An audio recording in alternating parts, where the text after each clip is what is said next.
নমস্কার, কেমন আছেন সবাই? আমি কোয়েল আর আমার চ্যানেলে সবাইকে স্বাগত জানাই। সেদিনকে ছিল দীঘার পার্ট 3। প্রথমে আমরা বাড়ি যাওয়ার পর থেকে নিউ দীঘায় বেরিয়েছে, কিন্তু আজকে জল কতটা কাছে।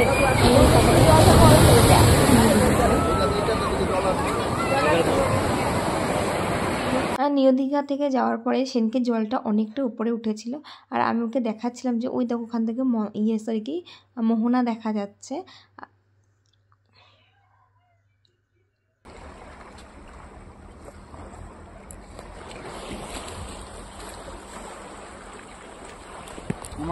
আমরা সমুদ্রের ধারে কি খাচ্ছি? মাটির ভারে চা খাচ্ছি, মিষ্টি চা। ভালো খেতে। আর সেদিনকে প্রচুর গরম ছিল, দেখতে পাচ্ছিল, আর আমার মুখটুক পুড়ে যাচ্ছিলো বলে রোদে আমি তাকাতে পারছিলাম না। খুব মন খারাপ লাগছিল যে দীঘা থেকে চলে যাচ্ছি।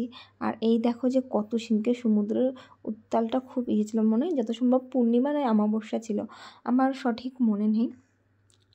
এক পাশের বাগান, এক পাশে হলো সমুদ্র, কত সুন্দর লাগছিল পরিবেশটা, জাস্ট ওয়াও। আমরা যাওয়ার পথে মন্দারমণি এবং শঙ্করপুর, তাজপুর সব ঘুরতে যাই, আর এই জায়গাটা না আমার খুব সুন্দর লেগেছে, জাস্ট ওয়াও।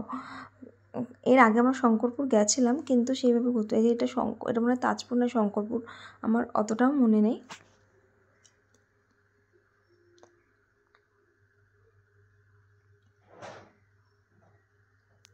এই যেখানে আমরা একটু ভিডিও করেছিলাম, হাতে হাত নেই, কিন্তু ভিডিওটা করতে পারছিলাম না, কারণ ওর প্রচুর হাতে দেখা পাচ্ছে। এই জায়গাটা আমার খুব চেনা চেনা লাগছে, কিন্তু জায়গাটা আমার নাম মনে করতে, এটা যত সম্ভব তাজপুর নয় শঙ্করপুর, যে কোনো একটা।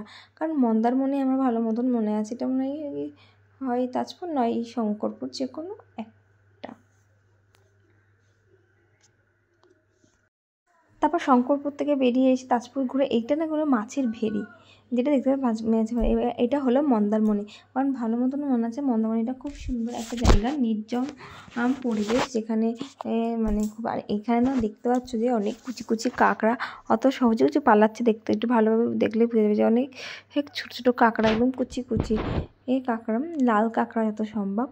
আর এখানে আমরা মন্দারমণি আসার পর একটু দুজনে এখানে ভিডিও করে নিই। আমার না বাড়ি যেতে ইচ্ছা করছিল না, এত মন খারাপ লাগছিল, আমার প্রচুর মন খারাপ লাগছিল। তারপর সেখানকে সমুদ্রকে টাটা বাই বাই করে সকালে খাওয়া যায় না, এটা ভাত, পাঁপড় দিয়েছে, ডাল দিয়েছে, ভেন্ডি চচ্চড়ি দিয়েছে, একটা তরকারি দিয়েছে, আর আমের চাটনি দিয়েছে, এখানে আলু ভাজা দিয়েছে। তার সাথে ছিল ডিম কষা, এবং এই ব্রিজটা সবাই চেনো হয়তো।